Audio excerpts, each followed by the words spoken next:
So yes, I know this review is late, this movie didn't come out in Denmark until now. That means I've also had time to hear everyone's very differing opinions about this film. Some people say it's as bad as Catwoman, some people say it's an awesome fun ride. I finally saw it, and, well, let's talk about it.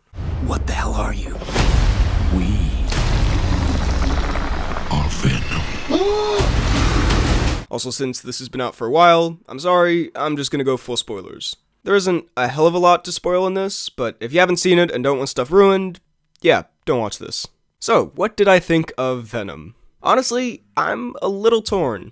I don't think it's a good movie. As a film, I actually think it's really bad. But there are some elements in there that really work, and quite a few scenes that I genuinely thought were good. Overall, I can't say I didn't enjoy watching most of it, but I also can't say it's a good movie. It's actually quite an interesting case. Let's start with what I liked. Tom Hardy is... I don't really know. He's certainly not bad, and I think he does quite a good job with the character he's given to play. It's just the character and a lot of his mannerisms and the way he's written is kind of weird and inconsistent. But overall, you know what? I'd say Tom Hardy's good. The special effects also, not all of them, but quite a few, namely the Venom effect itself, pretty much the most important effect in the whole film, is really good. I also really enjoyed the Venom-Eddie dynamic. That was the one thing I heard going into this that most people really liked, and yeah, it's definitely the highlight. There were some actually kind of funny moments in there, and it seemed like some thought was put into the writing to make it more interesting and fun, and not feel just like a total corporate product. And Venom actually has a personality, which was fun to see playing off of Eddie in certain scenes. Some action was also actually really great. Again, not all, but some. Again, going into this, I'd heard this was like Catwoman levels of incompetent in terms of filmmaking, and at points, it feels very amateur, yes, we'll get to that. But that chunk of movie, basically from when Eddie gets the symbiote, and the guys come to his apartment, and there's the motorcycle chase, and then there's the other scene in the office building, all of that not only felt competently done, it was actually good. Not only the Venom-Eddie dynamic, but the action itself was really well done, and creative in parts. And then the post-credit scene, or I guess the mid-credit scene, I can't say that it's great. The Harrelson wig is terrible, and that line at the end was incredibly cheesy. But then again, a lot of these superhero movies are super cheesy, and it sort of fit with this. It did make me laugh, I'll give it that.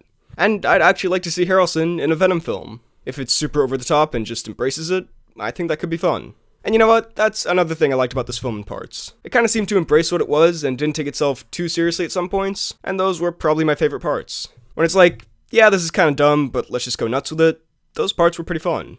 That all being said, a lot of this film is really bad. Specifically, the start and the end. The middle was actually pretty good, but the start is kind of boring, and the end is kind of generic. This film has some of the worst editing and pacing I've seen since Suicide Squad.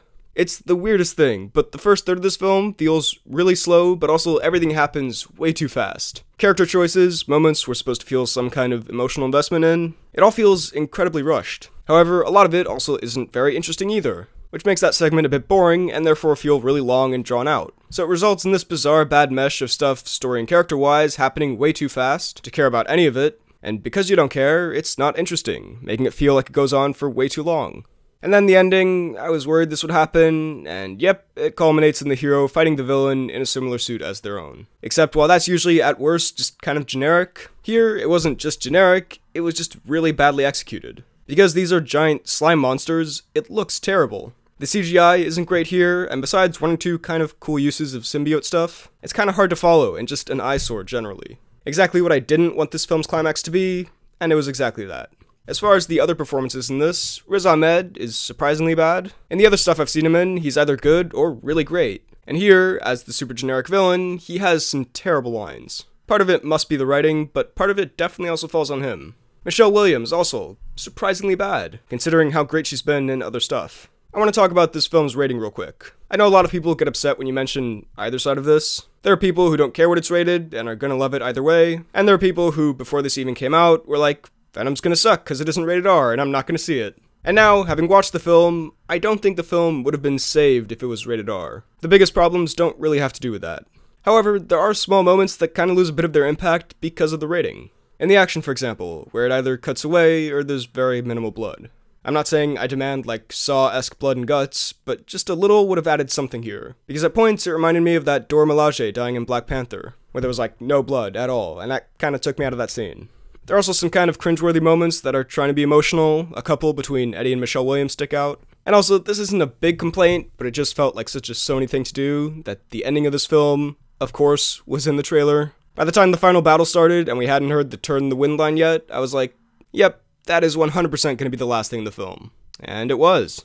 At least it wasn't the very last shot, but it was like the second last shot. God, have you learned nothing, Sony? The biggest complaint I have with this film isn't even something that I hated, because it was so weird and bizarre that I was kind of entertained by watching it and thinking, what is happening? But there's a lot of stuff in this that makes little or no sense. And I'm not just talking about plot holes, although there are a lot of really obvious ones here. Like normally I don't notice this stuff while I'm watching, it's more afterwards when I'm talking about it with friends, and then I'm like, oh yeah, that makes zero sense. But while watching the film I was like, how did Michelle Williams get back to the facility in comparable time to Venom sprinting there, when she was left like in the middle of the forest? There's also Venom surviving that whole explosion at the end with no real explanation, but every movie has plot holes, that's not the biggest part of this. The thing is, at points, this film, and I know this is going to sound like the weirdest comparison possible, but it reminded me of B-Movie. Because watching that film, characters' motivations and characters' reactions to certain weird, out-of-the-ordinary things change from scene to scene. And that's what I think makes that film not just bad, but an absolute incredible mess, tonally and plot-wise. And here, there were moments that felt like that, where 1 second a character acts like they're in the real world and all this stuff freaks them out, and then the next scene, it's like they stepped out of the MCU, Phase 3, and they're used to seeing aliens and superheroes and everything. And characters' motivations just switch with like no explanation. It is the strangest thing to watch.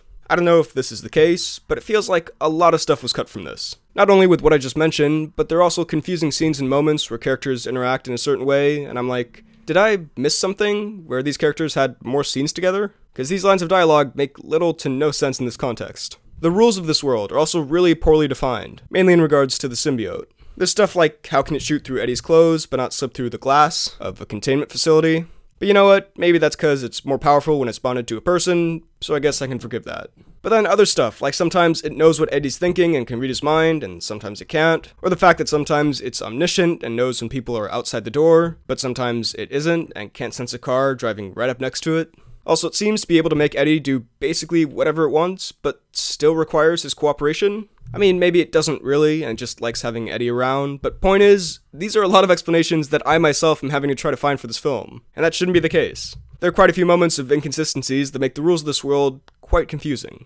Overall, I can't say Venom is a good film. I think it has good stuff in it, and overall, it's entertaining, but it's got a lot of bad stuff in it, and in some points it just feels sloppy and poorly made. Most of it is still interesting, but there are parts that are, unfortunately, actually kind of boring. I don't think I'd ever watch this in full again, but you know what?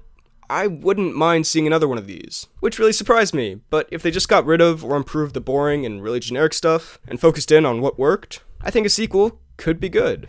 I can't believe I'm saying this, but I'm not absolutely hating this Sony cinematic universe so far. Do I want to see a Silver and Black film, and a Morbius film, and an Aunt May spinoff? Yeah, I'm not so sure yet. But honestly, I wouldn't mind seeing this version of Venom worked into the MCU. This Venom fighting Spider-Man, that could be kind of awesome. Anyway, as far as this film itself, yeah, it's not good. I don't think I'd recommend seeing this in the cinema, if you haven't already. If you want to watch it, I'd say wait until it comes out on digital, when you can maybe zone out more in the more generic and or really bad parts. I'll give Venom a 5.4 out of 10. So those were my thoughts on Venom. What did you think of it? Let me know all of your thoughts down below in the comments. While you're at it, be sure to like this video, check out my Instagram and Twitter at BHL_Hudson, check out this podcast about movies and TV and whatnot I do sometimes with a friend of mine, it's called The Poorly Planned Podcast, and subscribe for more videos like the one you just watched. Thanks for watching, and I'll see you next time.